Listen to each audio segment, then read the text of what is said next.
When I try to remember the late 90s, I mostly remember climbing into a tanning bed with a rabbit's head sticker pressed to my hip.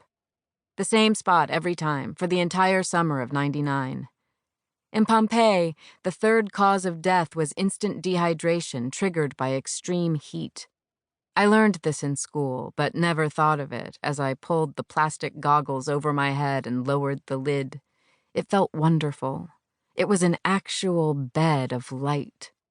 The goggles had tiny pinpricks in the middle, covered with black lenses to protect the thinner skin of the eyelids. I felt a chill of success whenever I surveyed the augmented pigment of my skin. Once, only laborers spent enough time in the sun to tan. If you perform a slight dissection on the word parasol, you get para, to shield, and sol, sun. The events I am telling you about take place after I graduated from a high school that sat in the middle of the country. The Œil de Terreau of America, stoic and dry. Now I am seriously committed to the German, but as a student, I took 1 year of each Romance language. Je m'appelle Jessica. Mi nombre es Jessica. Mi chiamo Jessica. I can recognize a root, determine what lexical waters a word has been washed in. Now, mein Name ist Jessica. I am so much closer to the present. Protection, of course, has always been the prerogative of the rich. Gloves, wide-brimmed hats, mineral creams, smart glass, umbrellas, and veils protect the skin from signs of use. Tans now exist because a French fashion designer spent too long on a yacht in the Mediterranean. She went sailing, and it showed. But all she had to do was say she meant to do it. She was born in an orphanage, and inverted basic economy with a dress that suggested less was actually more. At one point, she was a Nazi intelligence officer. She knew how essential intent is when it comes to assigning culpability, so the tan became fashionable. Another economic subversion. What was once a sign for poverty became a sign of wealth.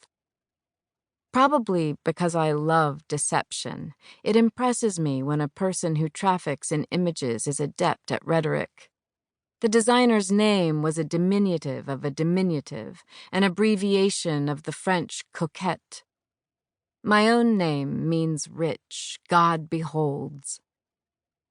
I have always felt more the beholder than the beholden, which is why it is very hard to believe in God at all.